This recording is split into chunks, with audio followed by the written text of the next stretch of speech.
It's very effective. It's going to sound funny, but Legos for blocking. That is camera hilarious. blocking with the actors, with whatever props, like getting the Legos out and, like, okay, where do you think everybody is? And then Anthony will like kind of put, it's like we're playing with Legos at a coffee shop, but it is so efficient.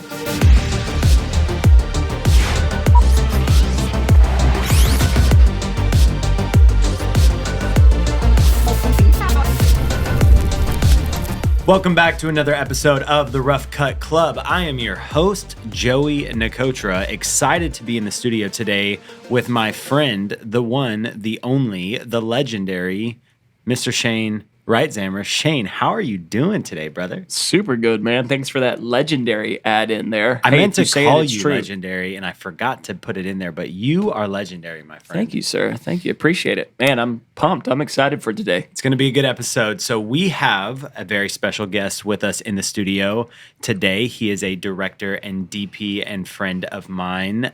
His name is Mr. Andrew Holzschuh. Andrew, welcome to the show, brother. Hello.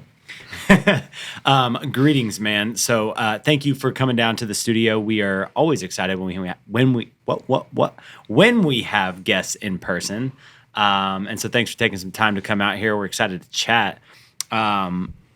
Before we kick this off, I have to say that one of my very first introductions to Andrew was seeing a behind the scenes video that he did from one of his short films, and it was the behind the scenes from Ever Present. Oh, yeah. And it was the coolest BTS video for like narrative film work that I think I've ever seen. Oh, thanks. And I was like, dude, because we got connected through a mutual friend, and I was like, I got to meet this guy because the way that your mind works is incredible to me. And so Thanks. I am a fan of your work, man. Yeah, thank you. That's true. He does talk about that video a lot. I And said I'm it like, to which him one? like And we 3 watched it again. I'm times. like, oh yeah, this one's awesome. I said it to him like 3 times. Yeah, I was yeah, like, this yeah. is the It's new great. standard for BTS Yeah, videos. it's good. I was really happy with that one. I think that was the second BTS. I normally don't do BTS because I don't have a crew normally. Yeah. But that one I did, and we had enough people filming stuff that I could like make something with. Well, and it was cool too because you actually just like talked. I mean, it didn't sound magical, but like you talked about like your thought process and like the directorial motivation of the project. Yeah. And then you like make it sound like it's, filtered out through like a high pass filter. Right. And I was just like, this is just interesting, man. And so I was a fan, and you captivated me. It's the funny thing is, I wanted to have that for, you do the short film and then you put it through festivals and kind of do a little bit of promotion and whatever you can afford to like do in your free time. And so like I came up with this like, I guess, formula of like, you got to have a BTS to like make the film, help the film feel attractive and, enticing. And, festivals might be a little more inclined to go with you if you've got some BTS stuff. So, just general marketing thoughts, but I didn't have a lot of time to work on it, and I wanted to interview people, so I just called them up on the phone. And I think the only mic that I had with me was a little point and shoot, like Canon ELPH camera, because I was like shooting it for like home movies at the time. And so I just like used I just hit record and like held it on speakerphone, and that's how I interviewed everybody. And it's great. And then I just had to figure out how to like do that filter on my own voice, which I think I did an okay job at. Dude, but it's such an artistic way to do an interview that like it's so played out when we can do them on set, and it's great and it's cool, but like having you do like a phone interview, like I felt like it was just like a breath of fresh life to a BTS video. I was like, this is cool, man. I've been really inspired recently by a YouTube channel called The Spirited Man. A lot of his stuff is shot on a GoPro or cameras. They're not like, doesn't have an Arri or a Red or anything. Like it's grainy and crispy and all the things that we don't like but it feels like he has like this kind of art perspective of like just doing things differently that I really like. So it's kind of, I think maybe I was embracing that a little bit. I think I was actually wearing a shirt that I bought from the YouTube channel in the BTS. Your spirited man, spirit animal coming together. Right. I want to watch this video again now that we're talking about it, and now we have like some inside knowledge. So, and if it's cool with you, we'll put your link to Sure, the video. yeah. We'll put it in the caption. So you guys, if you're watching on YouTube, you can click cool. that link, check out this BTS video that Joey is raving about. Yes, That is it's very, tight. very cool. Yeah. Well, man, really quick, I want to kind of talk to you too about short films in general. So you have like a pretty good amount of short films that are in your, I always call them discography, but that's not the right word. What is the right word? Portfolio? Filmography. Filmography. I There think we go. filmography is really for like features. Yeah. Well, you have a good rap sheet of short films, and I want to talk to you about like Rap sheet, what's I like that. there. You go. What's your why, and what's been your motivation to create those? Man, I think I got into filmmaking wanting to make films.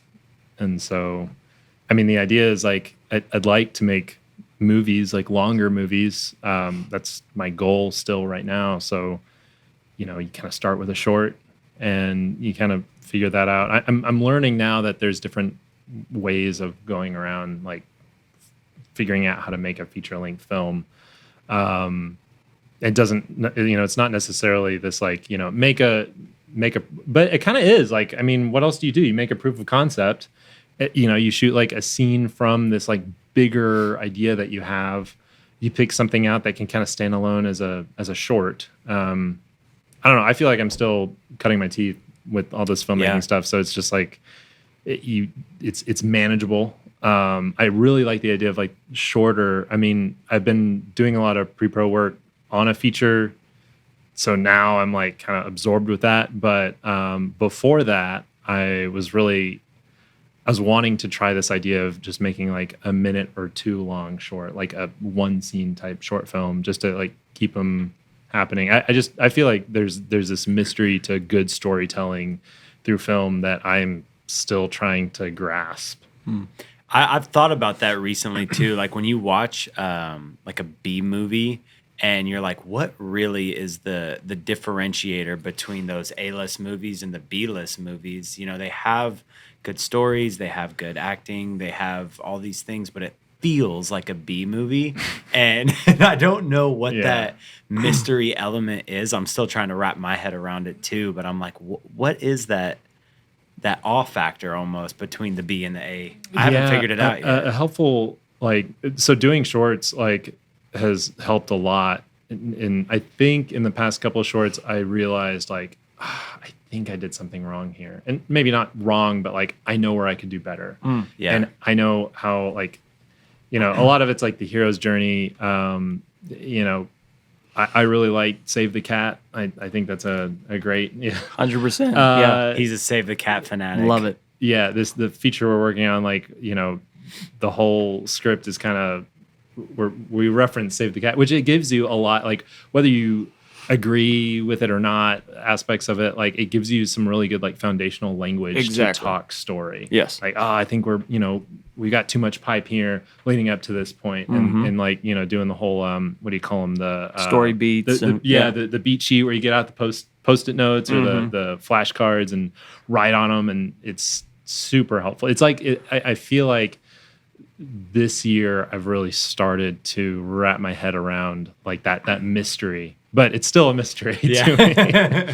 That's cool, man. Well, I want to talk a little bit about what you're doing in the industry right now. Can you catch us up on like what you as a filmmaker looks right now? Yeah, Industry is kind of a weird word. I feel like I'm not. I don't know. I think I have a lot of imposter syndrome because I like these short films that I've made. Like they've just been kind of on my own. Like the last So Ever Present was like, I think the only short film I've done that I directed. I worked with a DP and we had an AC, and I think that because it was like kind of nonverbal, so we didn't really need audio. But yeah, like having an AC is new to me. Like I'm usually pulling my own focus and doing all the stuff that you shouldn't do, using photography lenses, which isn't really something you shouldn't do. But I guess it was in around December of last year, my friend Anthony reached out to me about this script that he was writing, and he was working on getting it funded for a feature-length version of a short film that we did back in, I think it was like end of 2017, early 2018. So I was like, cool, yeah, let's do it. I trust you as a director. You can definitely lead a ship, and I think working with a bunch of actors, working with crew, and kind of maintaining like a overall energy of a set. Like he's been really good at doing that. I think we've worked together like on 2 separate short films, and both times like I was like, this is someone I could be a DP for, because I'm very director minded. So like I think that's where I find myself. Like I have like kind of I do think very visually, but I think I get very like convicted with my like the way that I see the edit playing out, and like how it feels and everything. But so yeah, it was interesting being asked to like DP a feature, and I wouldn't say yes to anybody. But yeah, since then, it's been just kind of a different shift towards thinking like long term. Like I've never really read a script from beginning to end, and that takes multiple days. It's a book. It's like I had to sit down. I'm like, gosh, I'm only like 20 pages in, but you have to like envision it and think like, you have to like read the lines, but then think of like, how am I seeing it? Am I reading these lines right? And it's been a really interesting process. A lot of times with reading scripts too, like I almost do a cold read where I try not to envision anything, and I try to just like read it like a book. I can't do that. When I read a book, I think of the movie of the book. Well, let me rephrase it. I try not to think of all of my shots when I read through the first time, and I try to almost just like experience the movie, and then I almost have to go back through the script a second time and be like, okay, now how many angles do I see like playing here? Like, is this a wide, like 2-shot and then overs? But I can't do that on the first read a lot of times. Is there a DP that you see when you read a book or a script, like you're the way you just envision the story in your head? Yeah. Is there like a kind of a DP that you just naturally like, that's your mind of, like I've heard like Steven Spielberg sees the world in 25 millimeter. Like, yeah. Do you have something like that? It's funny you bring that up, because a lot of times I'll experience that almost on like FaceTime and Zoom, where I'll read, like I'll judge the angle that they're at, and I'll try to fix my own. But when I'm reading other people's stuff, I think it depends. Tim Ives is somebody who's really inspired me as a DP. Shane actually put me on to Mr. Robot, which was like a big game changer for me. I don't know names very well. He DP'd Stranger Things. Okay. And so I haven't like watched it. Oh, There's man. so many things I haven't watched. Oh man, we got to put all the crash explosion sound effects in right now.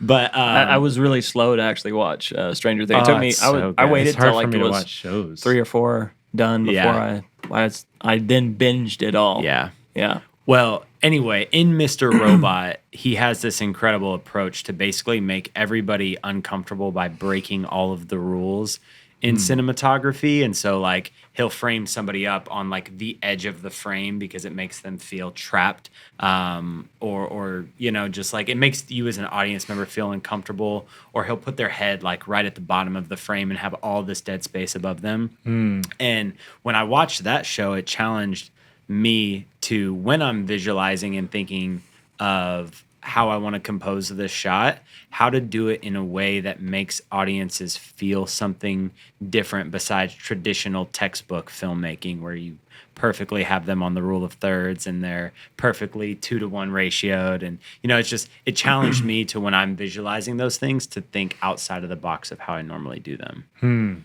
Yeah. Yeah. Man, there's an example on the tip of my tongue of like some movies, but I can't. Yeah.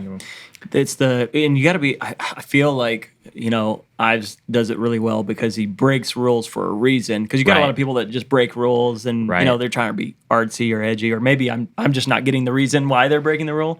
But I feel like it's like, why is this whole scene green, like this green tint, and then you find out later that this character is feeling ill. There's always meaning in him, in the mistakes that we would call mistakes in traditional filmmaking that he does. And I love that element. And like you said, that's cool. I think that's thinking outside the box is so hard to do. To your point, when you're reading it, you're kind of envisioning it, and you're probably envisioning it in maybe a perfect way. Like, how can I make this scene perfect? But then on top of that, like, how can I break the rules and put meaning into your shot? That's really cool. I like that. I think that's the art of being a DP. It's like you're trying to motivate the camera to tell a story in a more interesting way a lot of times. And that's kind of one of the things that I try to lean into is like, how can I make this interesting? How can I make it feel motivated and just tell a story in a unique way? And Tim was one of the people that kind of shifted my mindset around that. So, Andrew, who do you? So when you see, I have an answer. Yeah, what's Emmanuel Lubezki? Just iconic, super wide. You're right. Azkaban, Children of Men, like really, really wide. Like I don't know what lens and camera body combination, but it feels like, at least with Super 35, it's like 12 millimeters, kind of what it feels like. And he'll get real close too on people, and it's like, I'm a big fan of Terrence Malick. I think that's Tree of Life is one of my favorite movies. Great movie. I think that's kind of where I've though my work doesn't necessarily speak to that. I think some of his cinematography has inspired me the most, and paired with someone like Terrence Malick. Granted, not all of his movies are like, they're very untraditional storytelling. It's more like a meditation. I don't know if you've heard of the film Baraka. Sounds familiar, but I haven't seen it. It's very similar. I would put it in the same category as Tree of Life, although it's purely documentary, nothing narrative about it, but there's also no story. The story is more like in your own journey of interpreting the images. Super, that's, I think some of my top movies are like Tree of Life, Baraka. There's other ones, but those are like when I read a book or something, I think like my mind kind of goes wider like that, and kind of like floating around a bit more. I love that epic wide, The Revenant and all of it. Man, love the style of those storytellers. But again, he's a rule breaker too by putting like a wide angle right up on somebody's face, right? Non-traditional for sure. You brought up something earlier that I wanted to ask you about, and it's so you and me both, I think, have this in common, where a lot of the projects that we've DP'd, we've also been a director on at some point in our career, and it's a very difficult mind shift to when you have those gigs where there's a director outside of you on set. You have to almost take a back seat to the voice in the back of your head that's trying to direct the film as you go, like, to a sense. How do you separate yourself as a DP when working with a director, right now? I'm still figuring that out. I feel like story is like everything. And if the story doesn't make sense to me, I think one way that I've found to address it as a DP with a director is to say, like, I'm having a hard time understanding how we're going to visualize this, because I think very visually. I just see the shots. I might not see all of them, but I definitely get a majority of it. And so I don't know. Most of my work has been me directing and also shooting, and I think to my detriment probably. I really like the idea of having a DP, but I've just I don't know. I like having the camera in my hand, and I think the visual is very important. And a lot of my career has been working with pretty small budgets or doing stuff on my own and having almost no budget. And so I'd love to bring on a DP, but they have to be kind of a partner on the project with me, and have to also be able to kind of a lot of I don't know. I feel kind of arrogant saying this, but like a lot of the DPs that I've found that are at like my quality of doing DP work, like they need to charge to be a part of the project. I'm like, well, I can't afford it on this project. It's a passion project, and so I'm just gonna DP it myself because I know how to. Yeah. So it's kind of like it's a double-edged sword. Yeah. Because I can control everything, but sometimes like that doesn't allow you collaboration. So right. I don't know. Being on the DP side, working with the director, I think I have to just like. I think me and Anthony's the director who's who wrote this film that now we're working on together. Our relationship's very different, I think, than a traditional DP director. I mean, he wants me on board because he knows that I'm so story focused and not so focused on gear and what lenses we're using, even though we did have long discussions about what lenses we're using. That stuff does matter, but like at the core, what matters is the story we're telling any good? Like, and is it good? Meaning like, are we telling it right? And so he's welcome like all criticism I have of the script. We've kind of bounced things back and forth. We've actually, we beat sheeted the whole thing. And like, that was, from my perspective, I'm like, look, I need in your head to know how you see this. And he thinks very much more in like words, and I think more in pictures. So that's been an interesting, like, kind of figuring out, like, because he does see things, like he sees how this is shot. We just have to kind of figure out like how to get on the same page. So I feel really needy. Like, I don't know if that's a common thing for like a DP and a director, for the DP to, is it a common thing, Shane? Am I needy? No, am I needy? Oh, like as a DP, I feel needy with my director. I don't know. I feel I love the collaboration part, right? And I feel like that's what you're saying though. With you and Anthony, y'all have such a close relationship. You speak, even though you speak differently, you speak the same language, right? You're after the same thing, and I think that's what I love. What I've developed with Joey and other people, it just takes time, right, to develop that relationship and be able to speak that collaboration. But I don't think. I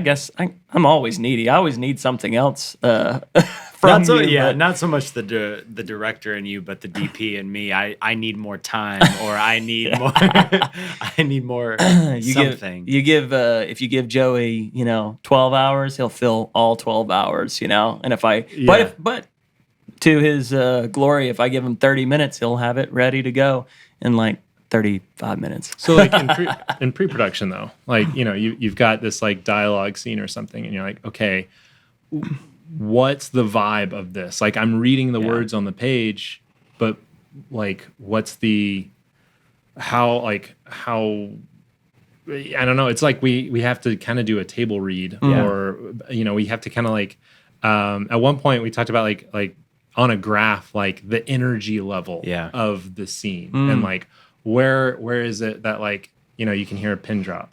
Is there a point where you can hear a pin drop? Is there like a really intense part? Are we building up? Is this like a slow ramp up, a crescendo to like a big moment? Where is that big moment? Because it could be here. I read this line here up at the top of the page, but no, now that we've talked about it, that is actually just like a side comment that this character makes. It's actually the ramp is coming up to here. And it's just crazy how like, different readers of a script can read different things. Such a good point. Yeah, and I think it goes back to that collaboration piece. Like when I've done like narrative projects, there's lots of meetings that happen with the director where, in my experience, you can almost find that moment together and find that energy together where it's like, what are you imagining for this scene? Like, how do you imagine it to feel? And then they can come to me, and from a technical like camera standpoint, I can talk about how we can push in during this moment to really, get right up in a character's face and feel what they're feeling. That's been kind of what we've been doing. So a fun thing, it's very effective. It's going to sound funny, but Legos for blocking. That is camera hilarious. blocking with the actors, with whatever props. Like I love Legos, loved Legos my whole life, and I still have all my Legos.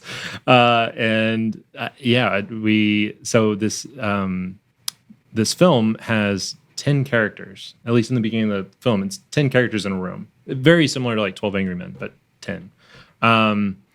And the blocking, like it's a trying to figure out like, well, where's everybody going to be? Like this is very important. We're borrowing a lot of tools from more classical, I think, cinematography. I don't know if the word classical is right, but getting the Legos out and like, okay, where do you think everybody is? And then Anthony will like kind of put, it's like we're playing with Legos at a coffee shop, but it is so efficient. Wow. And like I did it with Ever Present as well, because that one, though, it's just two characters, like the screen direction of, where the camera was moving, when do we break the 180? This is I originally thought this would be like a big long oneer, but then it's taking way too long for, so you need to make sure to get enough coverage so that if the oneer doesn't really work, you have another angle to cut from. But yeah, we planned.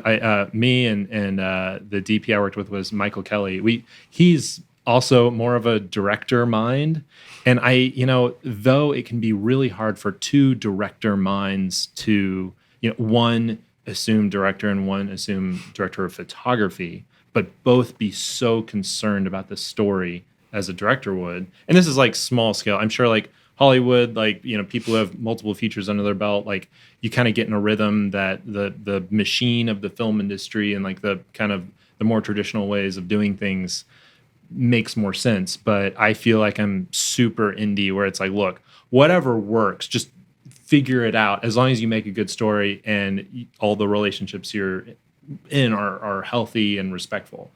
So like with Ever Present and with this film we're working on, both, it's been like to get in each other's heads, it takes a bit more work. Because we're both like we come to it with like different ideas and we're kind of merging and collaborating. Like, oh, well, what if we did this? I'm like, no, that's not really the energy of the scene really needs to carry up to this point. Like, oh, okay. And well, what if we did, and it's just this back and forth, and you do that for like 2 hours worth. And it's like, now we have one scene. No, 2 hours of like, of a movie, Oh, gotcha, right. Oh. But I mean, yes, 2 hours for one scene, I think was at least the amount of time we spent playing with Legos. So awesome. But it would have taken so much longer to, and I got, Previs Pro, which is a great software, I think, for, iPad, 3D software. But it didn't, to work as a DP with a director, you need something tangible, whether it's action figures, whatever, like, playing doll or Lego or action figure, and you have the little people and you're kind of setting up a little diorama. Like there's no difference in that as a child and filmmaking. I mean, the difference is like you get a camera and you have some budget and real people, but the pretend, the like you're imagining the flow of this scene and stuff. Like you don't realize it as a kid, but like that's what you're imagining all of that. And I think that's like really effective to play doll, unless you're at a point where like you can kind of assume from each other, like, oh yeah, I know what you're going for. Yeah, do your thing, And I think like some of these big directors and DPs that that everybody talks about, like they already have that reputation, like I don't really have any features that I can speak of that I've made. And like the shorts that I've made, like haven't really won any awards or anything. Like I think I'm still learning from all that. So, I haven't figured out the mystery of how to like make a movie. I feel like once I don't know if you like arrive to any point or if you're always just learning and like these, bigger names, they look back at their work from 10 years ago and like, oh God, that's so like 10 years ago me, That's how I feel. I feel like that from like shorts. I mean, I have like a handful of shorts that I feel proud of. Yeah. And everything else gets a little I kind of cringe when I watch it. Yeah. Well, I don't think you ever grow out of that because even stuff that I've done 3-4 years ago, it's like I just know that the version of me that I have arrived at right now is, it's like it's cool to be proud of that in that time frame, but when you look at who you are now, you hold it to that standard instead of, that was at one point the greatest thing that you had done and was something to be proud of, but as we grow, it's always, we're trying to outperform. I'm inspired though right now. Like I feel like I want to go find some Legos for our next like script discussion. Like this, you unpack something that, I love it though. You were saying, you're on this journey, but we're all on the journey, right? And you're kind of paving your own way. Like the Lego demonstration, the things that you're coming up with. That's super unique, and we're gonna see the results, of it in the film that you guys create. So I'm inspired right now, and I'm like, dude, I want to go pull out some Legos. You got any Legos, Joey, at your house? Also, pun intended on the blocking of the film with Lego. Oh blocks. my gosh, there it is. Yeah, that's funny. Blocking got a whole new meaning now. Shout out to we'll tag Legos in this episode. Sponsored by sponsorship Legos. for you guys. Yeah, exactly. I think it was a really cool picture that you painted, and just like. It made me think about when I was a kid playing with action figures. When I was playing with them, I was imagining a movie in my head. Right. It's role playing, and right. it's exactly what we do right now for a career, where like you're seeing this G.I. Joe or whatever, and you're moving them, and you're imagining the film that's happening in your bedroom as a child. Right. And just to take that childlike imagination and bring it to a film, what better way to paint a picture before you actually touch paint to canvas? I think that's really cool, man. Yeah. Talk to me. So we kind of talked a little bit about just prepping. Is there anything else that you do to prepare or are preparing in the feature that you're working on?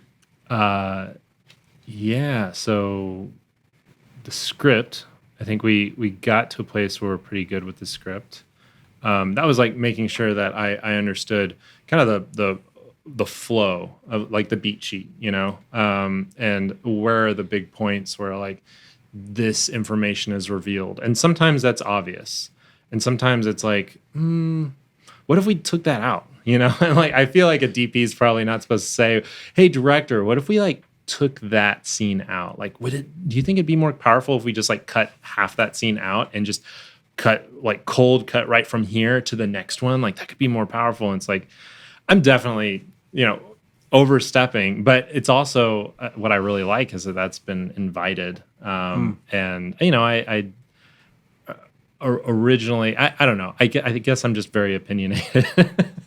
I mean, obviously like he wrote it like pretty much all of it, but, turning it into something visual, I have to be involved with that, I think maybe some directors are like they already know exactly how they see it. And other directors are more like, I know the story. I know I know the character arcs, but visually, like I'm kind of leaning on you, DP. Like, what do you think? I'm like, well, I don't know that I understand the energy of this scene. Like, where are we leading up to? So there's a lot of that earlier on. Now it's like playing with Legos. We've done that with, I think, 3 or 4 scenes that are like the big ones that really when like all 10 characters are in a room and there's not like a table, there's nothing. It's a jail cell. So it's like we have to figure out like blocking is really what we have. There's no like electric lights in the cell in the story. It's just the light coming in from one window. So we're blocking with the light, like the lighting is stationary and we're moving the characters around to do what you'd normally do, I think, with, moving the lights around. See, what else are we doing? That's one of the things that I'm constantly looking at when I'm working with a director and blocking a film is like, how can we move the characters to optimize, the angle and the lighting at the same time? And I think that's one of the difficult things for me in blocking a scene is when I'm helping a director block, That's all I'm thinking about is like what optimizes the cinematography of it. And it's hard too because you don't want to shortcut the story for the cinematography, but it's something that you have to constantly juggle and balance.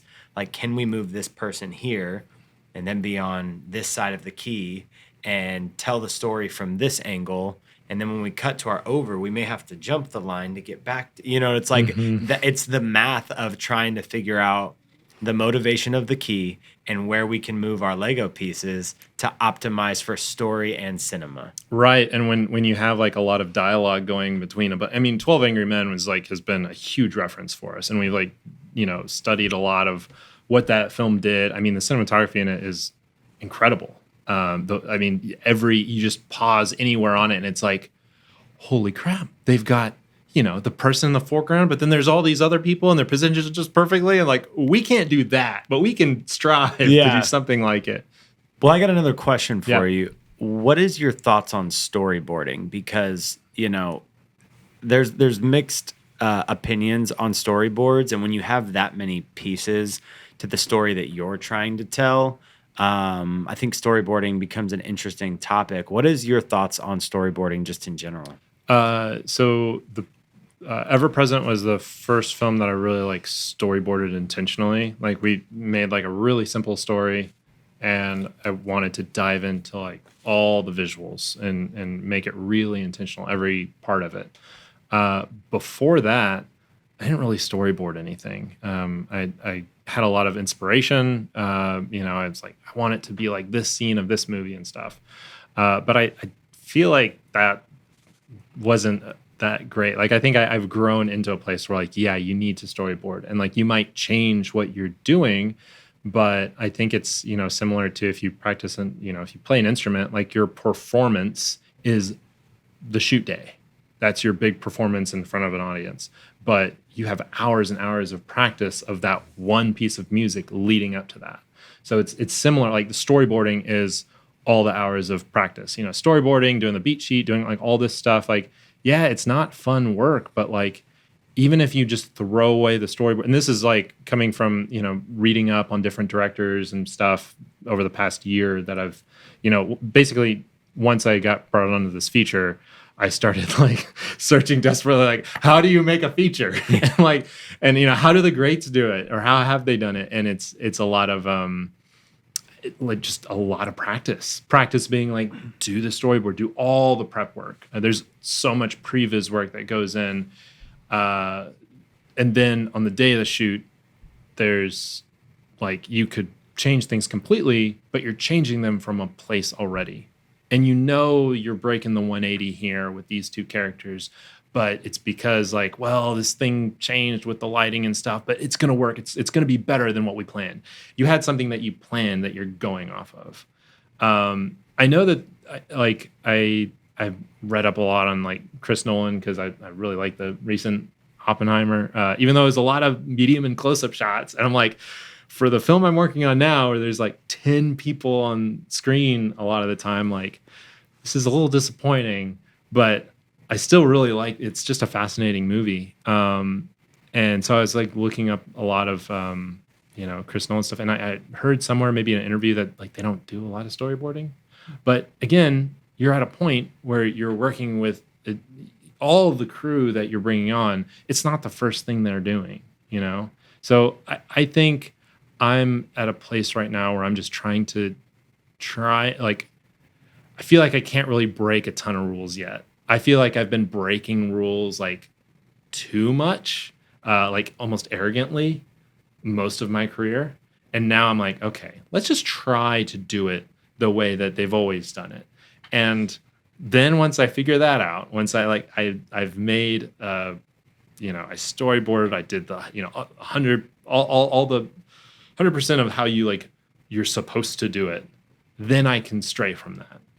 Granted, we're still straying a lot from that with what we're working on now, but I feel like I'm still learning so much that I can't just I can't be in a place where I say oh, we don't storyboard.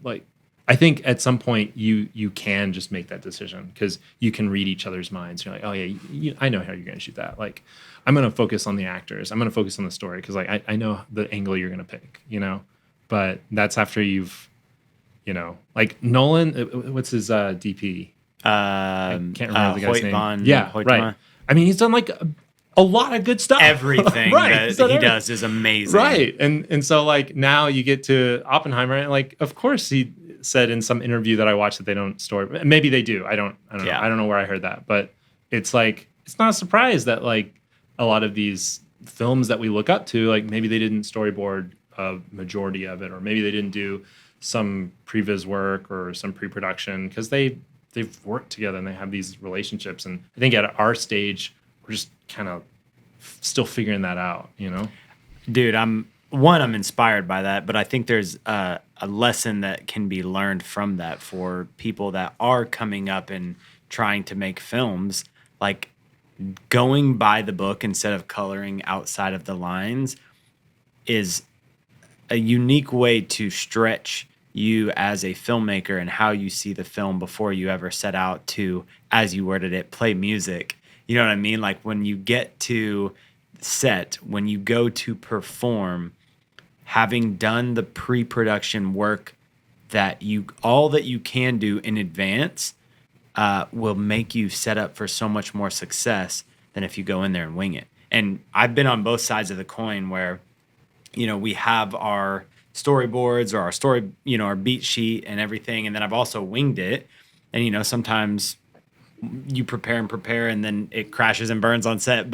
And sometimes the thing that you don't prepare for at all is like the best thing you've ever made. It's exactly. Like, how does storytelling work? Right. Like, I don't understand. Why am I being rewarded? The math ain't mathin'. Yeah. It's just, but I like, who knows, like maybe, a year from now, I'll be like listening to this. Oh my gosh. Like, yeah, of course. That was very 2023, Andrew, trying to color in the lines because you've never colored in the lines before. Yeah. That's good though, man. A lot of the stuff I have done is like going off of like just a mood and like relying completely on the edit. But the problem is like on set, with those, I would be thinking about like, okay, wait, so the 180 is going to be over here because they're here, and I'm going to cut this together with that. And then like when I go to edit the film, I'm like, oh crap, I didn't get the the two shot for those, so I'm gonna have to just edit this out. Yeah.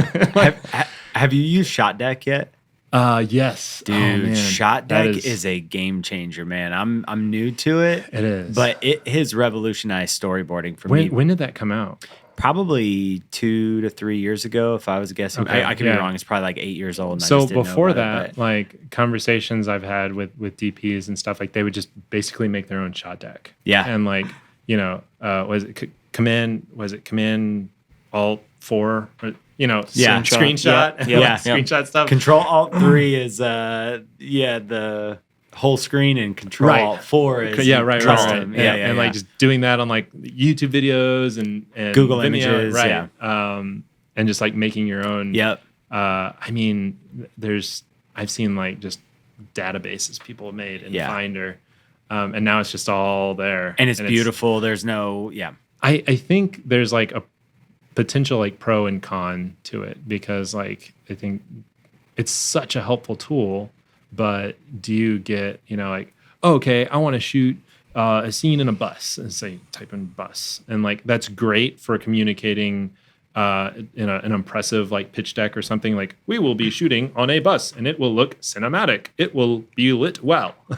But like, is that inspiring? Like whatever films that have already been done with a bus in it, is that like kind of, we're all getting the same inspiration. All of our inspiration's coming from the same place. And so like, I think it's a good tool, but I think you have to search for inspiration somewhere else as well to, make the bus scene not be like whatever, popular recent films pop up in, or like so you're not just doing what's been done before. Yeah, you're making it your own instead of just like finding something that worked for somebody else and trying to emulate it. And I mean, again, to your point, it's good to get references and things like that, but it's also, I'm guilty of it where I've seen it and I'm like, okay, that's the shot that I want to get now that I've seen it.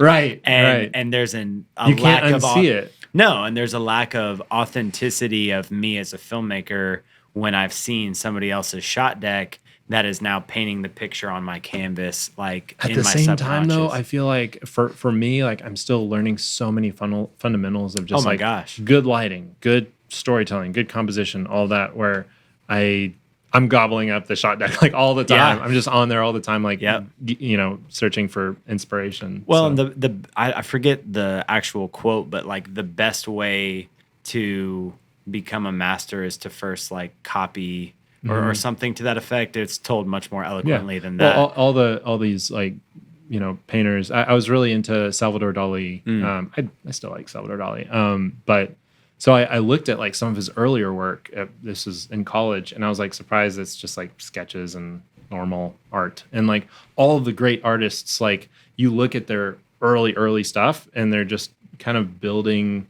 They had like Salvador Dali wasn't painting melting clocks like in college. I don't think. Like at some point it's everybody's style is kind of like, well, you got your sketch work and this is just painting. But I think the same can be said for filmmaking. Like you kind of need these like learn how to do it right, or kind of learn the basics and then grow from there. And I think the basics could be in a short film, it could be in music videos, it could be in features, even interviews, dude. Just interviews with B-roll videos. Like I've learned how to light narrative a lot in part of just lighting interviews and seeing all the different scenarios that in a corporate setting you can light a face and a background right. And like you deal with all of the difficult elements that you do in a narrative film when you're lighting an interview, with mixed lighting coming in the room and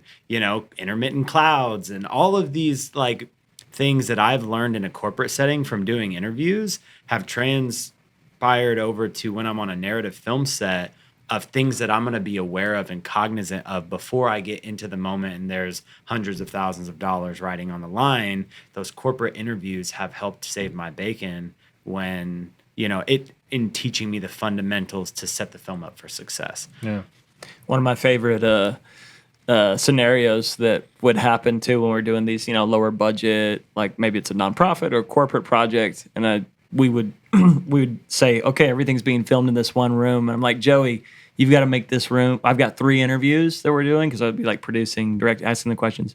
You got to make this room look different 3 different times, and you look around, it's just a box. There's like nothing, and he's like, cool, but you would figure out ways to do it, and we would even create stuff together, but.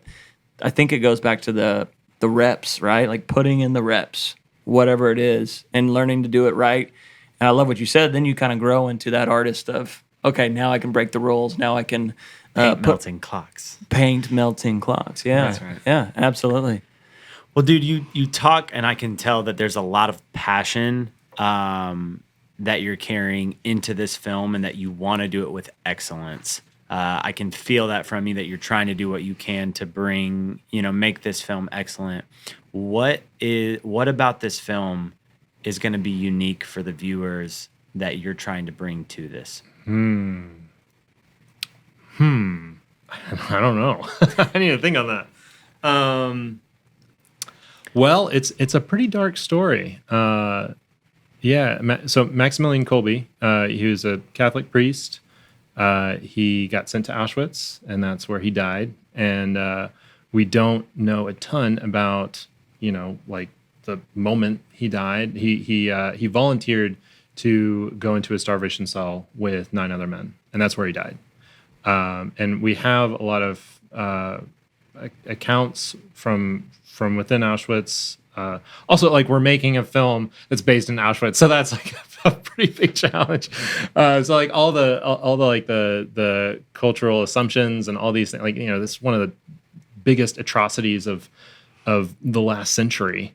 So there's quite a bit of like weight carrying with I think I had to like process through that of like, okay, we're gonna try and make something and add it to the database of indie movies, and this is like something we really need to get it right, because it was like really messed up. At the same time, like we're at least right now, we're not showing any like, this isn't like Schindler's List where you're seeing like someone getting murdered on screen like every 5 minutes or whatever it is. It's like just kind of there's a lot of dialogue. There's not a lot of violence. There is some violence. There's a lot of like the violence happens off screen. It offers a chance for you to really consider what it means to suffer. I think we're all, at some point, we're all going to suffer to some degree. The suffering in a starvation cell to your death is like that is a very terrible way to suffer. But I think what the film really gets to at its core is like we're all going to die. Like we live once. And I think what the viewer can take away from, or what this film offers a viewer, is an opportunity to contemplate what their existence really means when there's seemingly no hope left. When there's no, these men are going to die with no honor. They're, we don't know the men who he died with. Like that, those names are just lost to history. To my understanding. So that is what they were left with. So this, like, there's a word for it. When like the idea that you will be forgotten, like you, Andrew Holzschuh, will be forgotten someday. No one will remember your name. It gets into like some really deep philosophical stuff, but nobody really knows outside of this existence. Like, that's why, we all believe what we believe about the afterlife and everything. And of course, like Maximilian Kolbe had a very specific belief that I think I share quite a bit of, but it forces you to think about, what are we doing here? What's the point? What's the point when we're suffering so much? And there is a point. I think suffering does have purpose. I think it draws us closer to our Creator. But that's a lot easier said than done.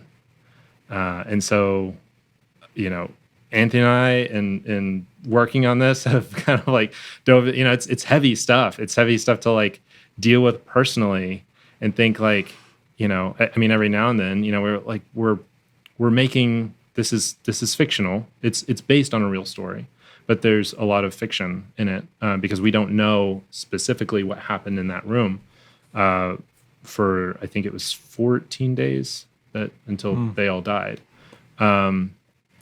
But this really happened, like he really did volunteer to go in with them. There was one, this is like kind of the famous story with Maximilian Kolbe, that a convict escaped, and as punishment, 10 men were taken to be put in a starvation cell until the prisoner was found. Convict's not the right word, but then one of them was pleading for them not to choose him, and that's when Maximilian Kolbe stepped in and said, "I'll take his place." And that was something that wasn't really done, to my understanding. Like, you'd be shot on the spot for stepping out of line, but he did. And then the officer said, "Okay, switch him out." And this was like a famous priest beforehand, before he got sent to Auschwitz and everything. So anyway, it's really heavy stuff. It really makes you contemplate. I think like that's why I'm just kind of in that headspace, and like Oppenheimer is like kind of a similar headspace of like, just what does our existence mean? With these like, there's terrible things, and our humanity exists in the midst of all of these like, amazing scientific breakthroughs and discovering things, but also like, terrible things. And I don't know. Oppenheimer is different, but there's a big weight to it, and the idea is for it to be shown during Lent. So for people of the Christian faith who practice Lent, or maybe if you're not into practicing Lent, like if you're just interested in really diving into what does suffering really mean, if you've had any moment of like this feels pointless, like it might answer some of those questions. Wow, that's heavy. It is heavy. It's super I can't wait heavy. to watch the film, man. I really want to make like a comedic short film or something. Something really light. Well, that's where you could film some of the BTS. I still want to see this BTS of you guys playing Legos Anthony inside of filmed Starbucks. some, I feel like that's just like... So I did film the whole, like, Yeah, so that's great. we did like three scenes. I have like, so what we would do is we, game it out for a scene and talk about like, okay, well, but this character delivers this line here and whatever. And then once we got through the scene, I would film it on my iPhone and we'd walk through the whole thing just to confirm that like, okay, now it's on video, and it's like 10-minute video that I later watch again and kind of translate into what's the app that I was using? Previs Pro. Yeah. And kind of solidify it with the, because I would mention like, okay, on page 22, halfway through, this character delivers the line and he's going to be over here. And me and Anthony are like, our hands are in the way, like moving and then like making the Lego character sit down. It's really, it sounds goofy, but it's super efficient. We're going to have to put some B-roll of that into the episode. Right, yeah. I'd love for y'all to share us some of that. I think he posted something on Instagram. Oh, that's awesome. That's awesome, man. Yeah. Well, normally I would ask what's next for our guests when we wrap them out of here, but I know what's next for you, so I want to change the question a little bit and ask, what is your hope out of what's next for you? Like this, you're about to enter into a new chapter of your career and have a feature under your belt, and it's going to be this incredible project that you've poured your heart and soul into since back in end of 2017 is when it's kicked off. What are you hoping that this does to take you to that next step in your career with this next project? I'm trying not to think about that with this film because of the weight of like, this is a real thing. People died terrible ways and we're bringing that to film. And I'm trying to just like do the story justice and not think about what it's going to do for my career. I do want to write a feature myself or collaborate with somebody and maybe something maybe a little bit lighthearted. I really like Mr. Bean and I just feel really inspired by that type of like really physical, nonverbal comedy. And so I don't know, that's been something I've been sitting with for a while. Of like, man, it'd be really fun to like write like a modern, some type of Mr. Bean, like at the DMV or something. But like make it a feature worthy like story. But, so yeah, I guess like the next step I think in my career is like, I've learned a ton from Anthony, he wrote a feature. I haven't written one yet. And so like, I've learned a lot from like how he's done that. And just my own research and like, how does this whole feature thing work? And I'd love to give it a go with writing my own thing. I love that, dude. Super cool, man. Well, I'm excited to see that film come to life. Before we get to our final 5 questions we ask every guest, is there anything else that you want people to know about the film in advance before it is shot or before they get a chance to watch it? Yeah, definitely. So it is very like budget wise, it's very indie. Like I think we're below the ultra low budget threshold. So like we're very ambitious with what we're doing. I think we can do it, but we are always looking for support, people who want to help out in whichever way. I think what is it? We'll put it in the show notes or whatever. ColbyPassion.org, I believe is that's where you can get connected and everything and talk to me or Anthony or Cecilia is our amazing producer who also works. That's Shout our connection. Yeah, right. Yeah. I think that's the big thing is like, we're still like, we're working on pre-production and we got production and we got post and we got distribution. And if you're interested in being involved with any or all of that, or just being, if you know about Maximilian Kolbe, or if you haven't, you want to go, read about it. If his story like inspires you, and you want to get involved in some way, like we'll put you on the list and find out whatever you're interested in being involved with. And yeah, we'll make it happen. So don't hesitate to reach out.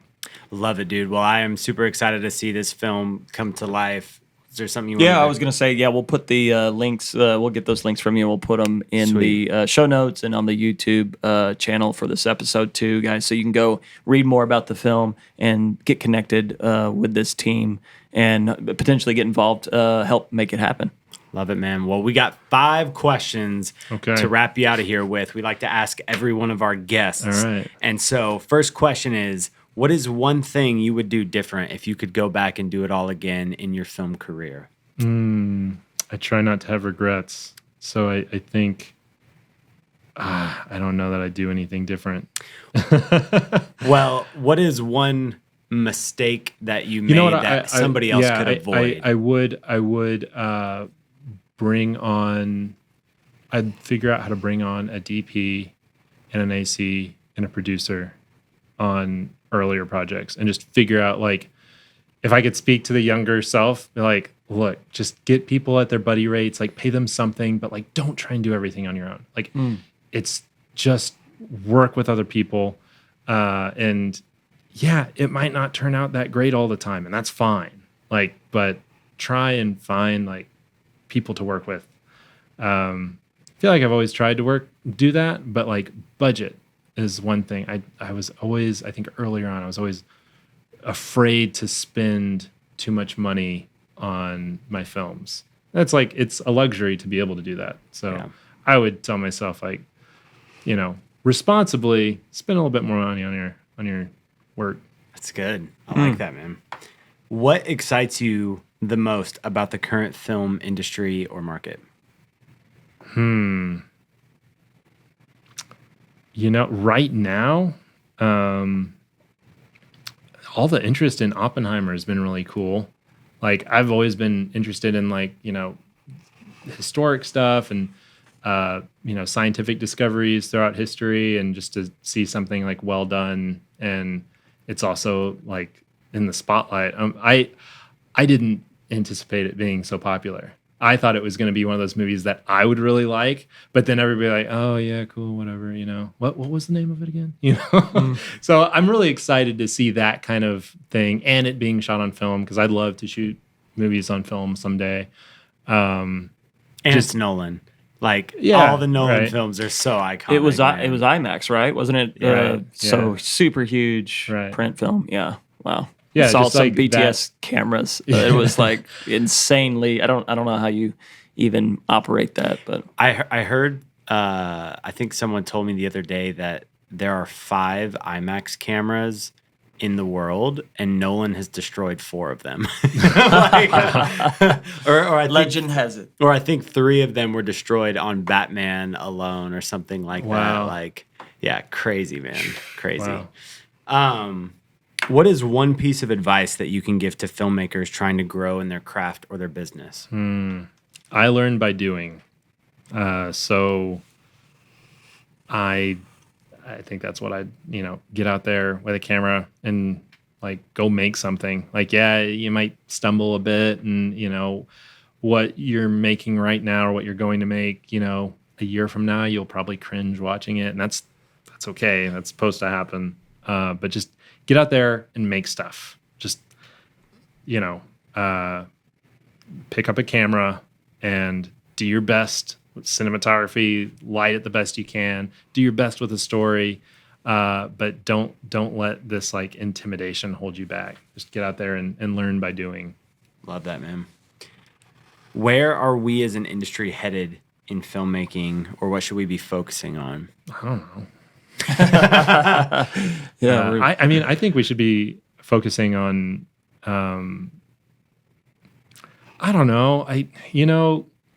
Climate change is kind of concerning. But it gets in this weird political thing, and I don't see it as a political thing. It's just kind of this is a thing that all the scientists are saying is happening. So like, I don't know. I would love to see that kind of brought into, I feel like there's at least like in the, I like to pay attention to what's going on in the with Christian films that are also art house, so not like I'm not interested in watching Fireproof ever again in my life, or movies like it's just not really my cup of tea. But more like Tree of Life, like I would consider that like a film that's kind of inspired by my beliefs. I think like I connected with it in that way. Movies kind of like it, but kind of bringing into a good example would be there's two anime movies that are, I know anime, not everybody likes anime, you just got to trust me and watch it. One of them is Princess Mononoke, and the other one is Nausicaa, both Studio Ghibli films. Both have this kind of it just kind of gets you thinking about environmentalism that's not like, I don't know, this whole like conversation like, oh, global warming is not real or something, but I mean, we affect the world that we live in. We are like a massive organism on this planet, and like it matters. But there's also like this spiritual aspect, and I see the two like being separate all the time, and not being, and like really the Ghibli films like kind of, at least like Nausicaa and Mononoke, kind of bring the two together oddly. So I'd like to see. I don't know what the question was. Honestly, I'd like to see Nausicaa and Mononoke like well done in a live action form. Like maybe Denis Villeneuve doing both of those movies would be amazing. Dune or version. Like, right, or just like a movie. I mean, like Dune's actually a good example of. I mean, there's a lot of like environmental type stuff. The books and in the movies, but. Anyway, I gotta ask. Did I answer the question? Kinda. I don't think so. I think that like your point, you want to see like if I may sum it up, but it's like substance in storytelling to some extent, right? Like you want some of these topics that could be discussed. Oppenheimer was a perfect example. Yeah, like we could have like blown up the Earth. Like when I found that out, just like learning about the kind of discovery of splitting the atom and all that, like on my own, and I found like, wait, they didn't know for sure until they actually did the first test. Granted, it was like extremely low, but like that's something that's like this. What we're discovering, what we are doing here has consequences. I think that's what I felt really inspired by that. Like, so I think more movies like it that kind of make us think about, hey, the actions that we need to think about what we're doing in the world, whatever it is, like whether in complacency or discovery or, being really intentional. Like we need to think about what we're doing because it always has consequences, and sometimes consequences that are bad. And like, how do we know that we're not doing something now that could have really bad consequences? Not that we should like be living in fear of like, oh, I'm going to do something wrong, but like, we should be thinking about what we're doing no matter what, like whether it's climate or with each other or whatever. I think that aspect of storytelling is really interesting to me. Love it. Good, dude. Yeah, that's really good. Who is one filmmaker that you admire and why? Oh, I don't know. I mean, I'm kind of on a Denis Villeneuve kick. I have been like since Dune came out. I feel like that, like I read the books and he just did justice. Like I really admire his ability to, I don't know. It's hard to describe. It's just like those movies feel like something. I really like they're, I don't know. It's in a weird way. I just like feel completely satisfied, like intellectually, artistically, like it was just a good story. It was told interestingly. Like, so I don't know. Greg Fraser is the DP on Dune, and I have a million questions for him on how he actually executed that successfully. But they, like, the whole film looks like it was shot at like this 15-minute window of like blue hour lighting. Yeah. And just like everything is so soft. Like they actually shot it on on film, transcribed it to. I thought they shot digital. You're right. And then, yes, and then they shot it on digital, projected or whatever on the film, like to get the grain and the halation and all that of film. I think. Yeah, transcoded it to film, and then went back to digital to edit on, so that they could get that like just filmic look to it. Wow! And just like the processing they went to make that film, it just looks unlike any other film I've ever seen.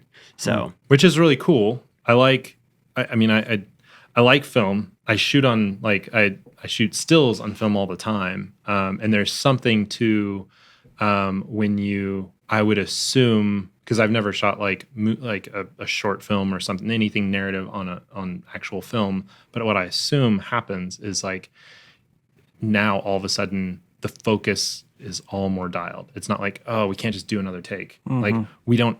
This is it, or we need to like load more film in or whatever.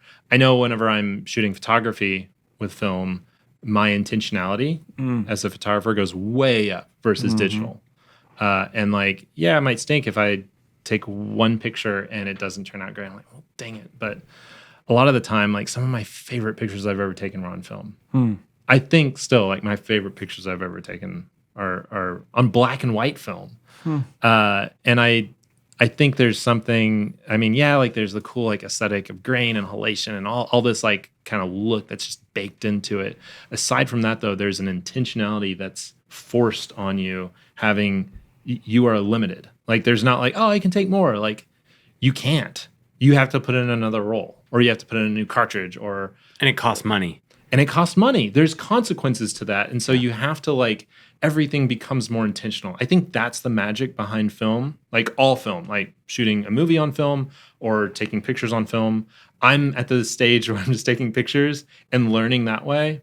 But I really want to apply that to my digital filmmaking, that intentionality of like, how can I just pretend that like it's gonna cost money to dump this CF card and 2 gigabyte SD cards for our digital cameras? Right. It's like, okay, we have one take. It's just hard to limit yourself because it's like, well, no, just get another CF card. Get another Red Mag or whatever. Yeah. But like if you're shooting film, like it is what it is. You're up against the reality of the medium. So I don't know. I know it wasn't a question, but I really would like to shoot a film with actual film sometime because of that. Not just because of, I think when you're at a place with Dune and you have this giant budget and it's like these marginal aesthetic differences, it's a luxury. Like you can afford to put the whole thing on film and then digitize that for the look. And I think it's awesome.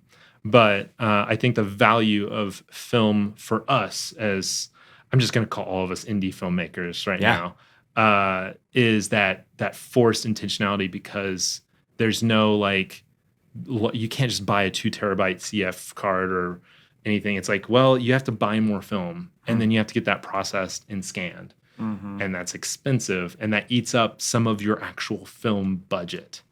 And so all of a sudden, like the actor is like, it subconsciously thinking like, I have to get this right, And there's a waiting process too, though. You know what I mean? You're just like, did I get it? Did I get the shot? I've shot film before, some school projects, that kind of stuff, but it's way back, and shooting it and you go, I hope that comes out like how I want it to be. Yeah. Like it's a totally different mind. It doesn't. Yeah. Totally different We didn't talk about that when it doesn't work. In some ways, like film is a luxury too. I think there's a sweet spot where like you can't afford that. I feel like film right now for me is a luxury. I think I'm kind of lying to myself because I think I can afford it. And I'm just like, well, but I got a red Komodo, so I shoot on that. And I spent all the money on that. Yeah. I lost my train of thought. Yeah, no, I'm with you though, because I don't want to say it, but it's easier, right? It's easier for us while we're still learning, and you go, let's shoot on the Komodo, right? Because I might need to go dump this mag and then format and shoot again. Right. And with film, like you do, like I love what you said about being intentional, and you have to decide. You have to know why you're deciding that, and that this is going to be the take. And that's all you get. But then you make that one mistake, yeah. Whether it's like breaking the 180 or like lighting something not well or not getting the focus dialed in right because you're shooting on film and you have to focus totally differently. You make that mistake once and you never make it again because that mistake hurt. True. So it's like high risk, high reward in like the learning environment. So I could see it argued both ways. That's true. It's good, man. True. I should just shoot a short on film. Do it. We got a film camera right here. Well, that's Super 8. I want to shoot on 16. That's fair. Totally. Yeah.